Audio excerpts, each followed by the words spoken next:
Right, so this Celestial Alternate Summons 5. I usually don't talk about them because they are really dire. I mean, getting this hero here, we have a chance increase, okay? After summoning a non-blessed hero, so you can choose a blessed hero from this roster here, which I'll talk about in a second. The chances of obtaining a blessed one will be increased to 2, 4, 10, 20 times of the initial rate.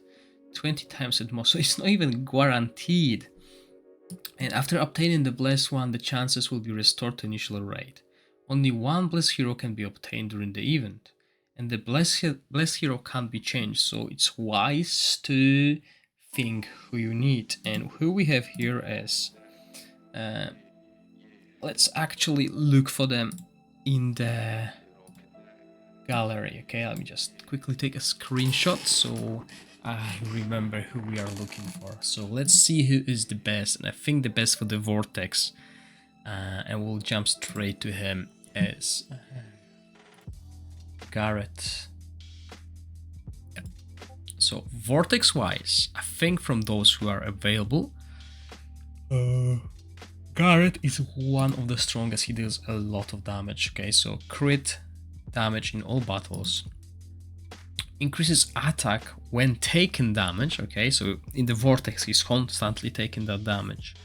The increased volume equals to 10% of the damage taken, okay, up to 200 of the hero's inherited attack value. So it's capped because otherwise it will be too OP. Now his Bloodthirsty Lance, it's a single target and stabs the enemy 3 times, okay. So what makes Tonnanen so strong? She deals lots of hits through her ultimate. He's got 3 hits here, and each stab consumes 2.5% of the hero's current HP. Right, so he's consuming his HP to deal 100% attack and 2.5% current HP lightning damage to the target. So this scales with current HP, which means it is max HP in the battle plus whatever damage you have taken. So this can actually do a lot of damage because HP is usually the highest stat that we have, and it is considered to be a basic attack. Okay, so every 10 seconds if you max it out. Then Brutal Thrust, he consumes 7% of current HP to obtain Brutal Thrust for 10 seconds. Dashing to the enemy target and stabbing 5 times, Tonnanen does 5 times as well, with each stab dealing 115% attack lightning damage and considered as basic attack. This is actually quite important because the synergy with the Dauntless Heroes is all about the basic attacks. Now, basic attacks, which is this skill as well, plus normal basic attacks, will deal additional 65% attack lightning damage when under Brutal Thrust, which is 10 seconds, right? For every 1% attack speed obtained, the additional damage will increase by 0.25%. So this is amazing, okay? I mean, in the Vortex battles, he is really, really good. Now we also got Sufa. Dauntless, again, right? But you can only choose one, and she brings attack speed, and I mean, Garett does well with attack speed. 45, but only in dungeon battles. This is worth remembering, only dungeon battles. Then, when the hero triggers a critical hit against the target, a phantom will be generated. The phantom then launches a follow-up attack dealing 100% lightning. The follow-up attack is counted as basic attack, so yeah, you definitely want huge crit hit on her to spawn these phantoms constantly, because there is no cooldown between them. I mean, there's nothing stopping you from critting constantly. Usually it's like it can happen every few seconds. In this case, it does not. Now, a battle skill 10 seconds launches a double hit slash at the enemy to deal 200, which is 400 total damage. The skill is counted as a basic attack and has a 30% chance of triggering critical hit. Okay, so additional 30%. So if you're at 70, you have 100% guaranteed a crit from this. Now, her ultimate is a single target skill and charges with the axe and swings it 5 times, each time to the enemy. So that's again 5 times. That's why it's so good. I mean, that's what makes Tolnanen so good. The attacks are counted as basic attacks with an additional 30% chance of triggering a crit hit. Enemies killed by this skill cannot be resurrected. So basically 70% crit rate, and both of these skills will always crit. So yeah, definitely worth investing into her if you're playing Dauntless. Obviously you can choose only one, but I mean those two are really good. So next we have, I believe that's Orok. Okay, Orok is amazing. I mean, resistance aura 50 in all bottles is really crucial. I mean, at least it will help you clearing all the dungeons that you need where enemies apply poison, even the Feymanda. When he heals an ally, he dispels 1 debuff from them. Really useful. I mean, very useful. And then here he's got this hidden trajectory, which on top of reducing attack by 50%, which is attack penalty, and we really want this debuff everywhere. He unleashes a shadow wave that bounces between targets for up to 6 times, hidden allies hit, and dealing damage to enemies, with 85% chance, which can go to 100 to do this attack penalty. So if there's one enemy boss and it bounces off it, bounces to your allies, it can also cleanse, right? So that's quite cool. And then his ultimate summons a totem and grants immortality, which is immune to death, to all allies. There's different mechanics when it comes to death, like resurrect on death, resurrect, and immortality, or prevent death as well. And heals them by 400% of attack and enlightenment. So AoE heal plus AoE dispel and an extra dispel here. So very good overall support, I would say, with resistance aura. So really good at these poison encounters like Ravatrix and stuff. So yeah, definitely good, something to consider if you're playing poison. And then we go to the fire, yes. And in the fire we have Huldork. Personally, I never had Huldork, but I met him on the arena the other day and he destroyed me. I mean, do not look at the label support. Support is basically everything that is not wild defense in case of fire. Okay, so even good damage dealers will be under support. So what does he do is when the hero skill deals damage to enemies within 3 tiles, increase damage deal by 50%. So yeah, defend the enemies, well, basically 3 tiles from him, right? More, an extra 50% damage. Deals 200% attack fire damage to enemies within range with a 100% chance of inflicting blind, which prevents basic attacks, and 100% chance of inflicting attack penalty for 5 seconds. So while you can't time it, because it's 10 seconds, sadly we can't time battle skills, it's there, right? It's always there. And on top of that, he reduces the target's ultimate energy by 10% when dealing damage to enemies within 3 tiles of the hero. So positioning is important to utilize these extra benefits. Now, an attack that I don't like, I don't like when the heroes got this range, because if someone is here in the outside of this box, he will never cast it. But yeah, his ultimate deals 650% fire damage to enemies within range, with a 100% chance of dispelling 2 buffs on them and 100% chance of inflicting accuracy penalty. So you don't need to really book it for an increased chance, you just need to make sure you have enough accuracy to do it. And then it reduces the target ultimate energy by 50% when dealing damage to enemies within 3 tiles of the hero, with a 100% chance of inflicting stun.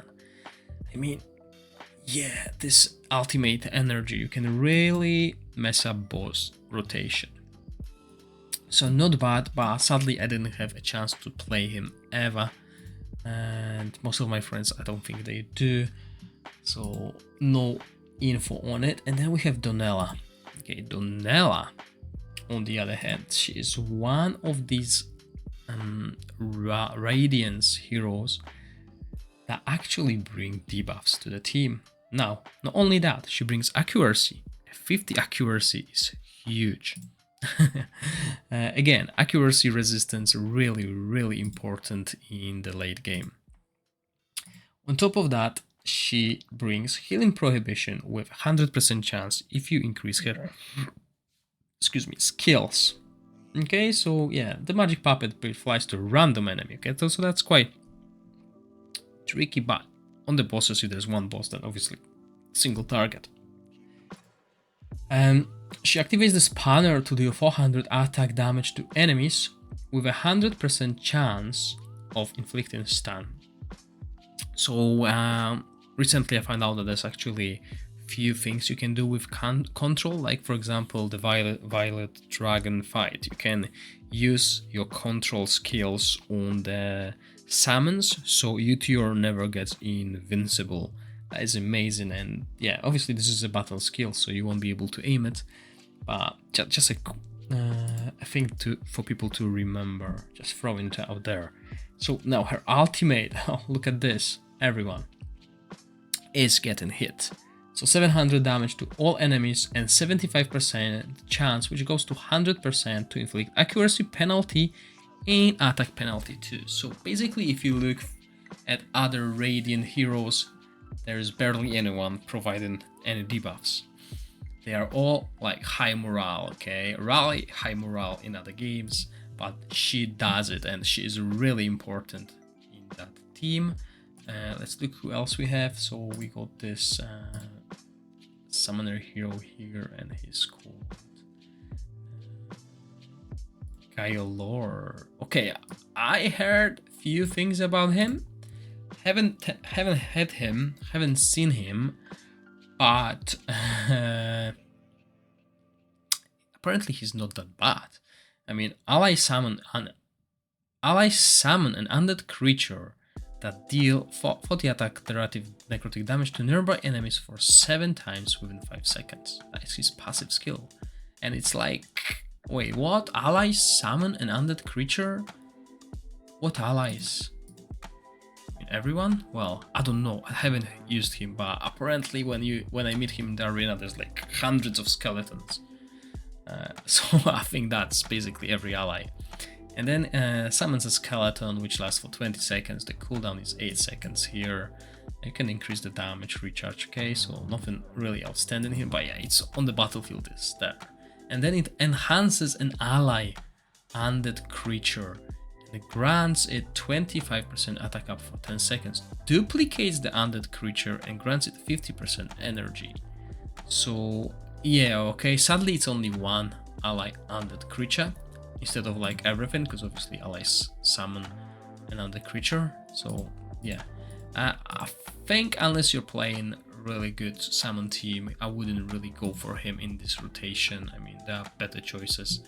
And then we go to the, well, actually, let's go through that. Ripekas is there as well, so he's a defense hero. Quite a lot of people actually have him. I don't know, maybe they're lucky to get him. But here we go. The hero gains healing equal to 50% of the healing enemies receive. This effect can only be triggered once every 1 second, so while it might not be really useful in PvE, maybe he's useful in PvP. Then he unleashes a wide range slash with a 100% chance of knockup within to enemies within a range, and deals 200% attack. This is a battle skill, by the way, that scales with defense. Okay, so defense and attack scaling with a 100% chance of inflicting stun. Okay, so a wide range. I mean, if you can control enemies, this is quite useful. But most bosses are immune to control, so only this damage here will work. But adds are not, remember that. Bosses are immune to the control, but the adds they summon are not. And then huge range, basically this diamond range here, launches free spirit attacks at enemies, each dealing 200% attack and defense, right? Scales with attack and defense, and times 3 basically to enemies within range with a 30% chance of reducing their ultimate energy by 20%. Very useful skill. And obviously 3 times, he's doing that 3 times, okay? So 3 times you can remove the energy by 60%.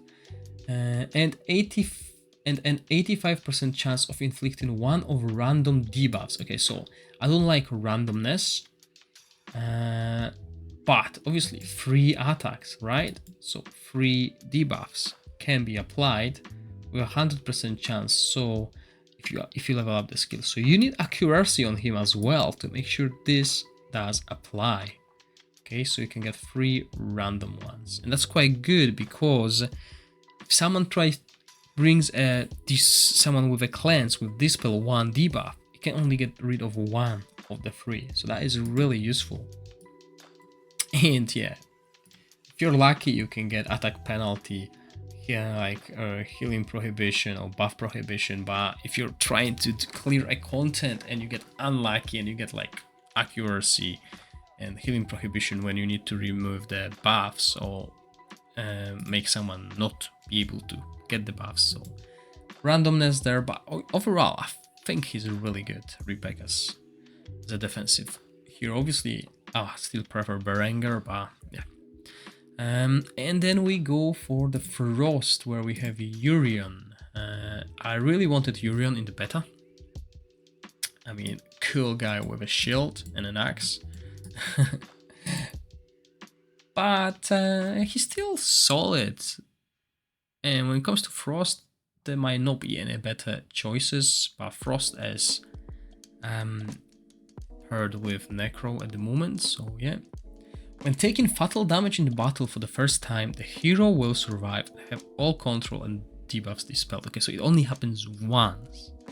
The hero raises up the shield and stops attacking, gaining control, immunity, invincibility, and 2 stacks of recovery over time for 5 seconds. So basically, second life. There you go. Now, his battle skill deals damage based on defense to enemies within range. Sadly, it doesn't show the range. I don't know why. So we don't know if it's a single target, but I guess enemies within range, so there's a range. And dispels all of their shield. Okay, so that's interesting. There are a few contents where you need to get rid of the shield, or you can skip the shield, just throwing it out there. And only 90% chance. Oh, sorry, no, it's actually going to be 100% chance of inflicting attack penalty. So 10 seconds attack penalty. This is something important. Sadly, you can't time it, but yeah. And then he grants ally protection to all allies, so he absorbs some of the damage taken by them. And gains shield as well, scaling with defense and damage reduction on top of it. Okay, so not too shabby, not too bad, but nothing really outstanding. The shield might be huge because obviously it scales with defense and he has defense.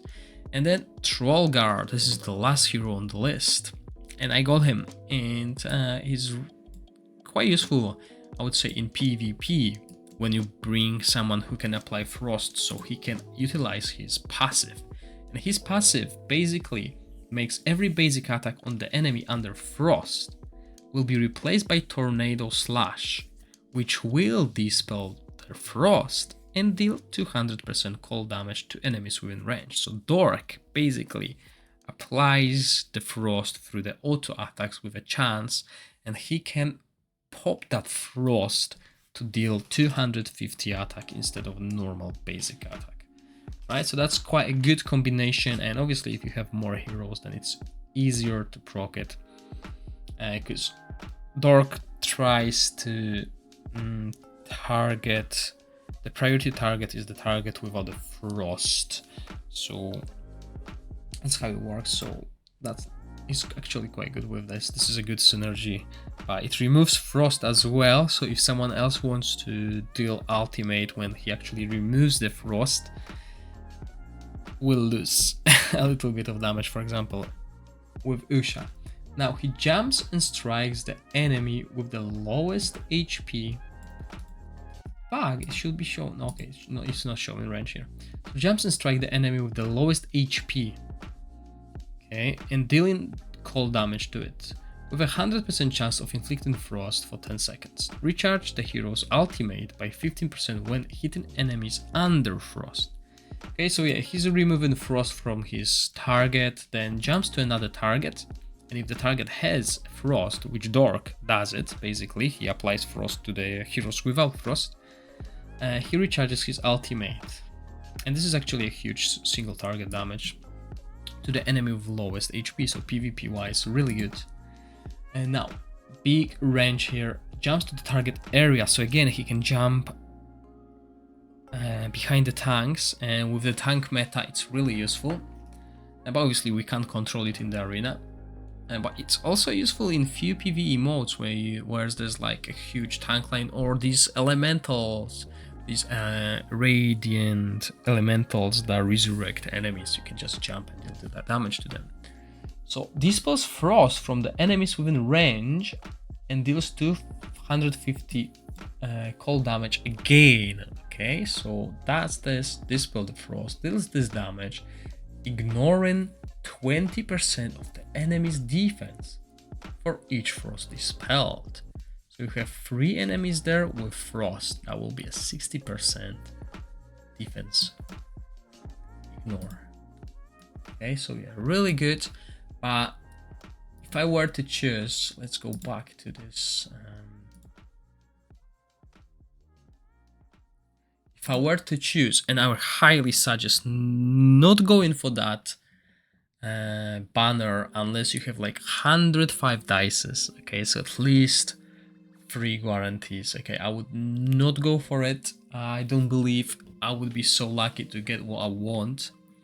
But I would say a Garett for your Vortex if you are focusing on Dauntless. Orok is amazing support. Remember, he's a support, poison support, but as you know, we can use supports in every team, okay? They do not need team synergy, okay? This is why we're using Hexandra everywhere as well. Well, if you play in a Radiant team, she is amazing. She's crucial to your team, right? And everything else is really optional. They are good choices, but there might be better alternatives. I hope you enjoyed the video. If you do, please click the like button and consider subscribing to my channel. As always, thank you for watching. Stay safe. Bye!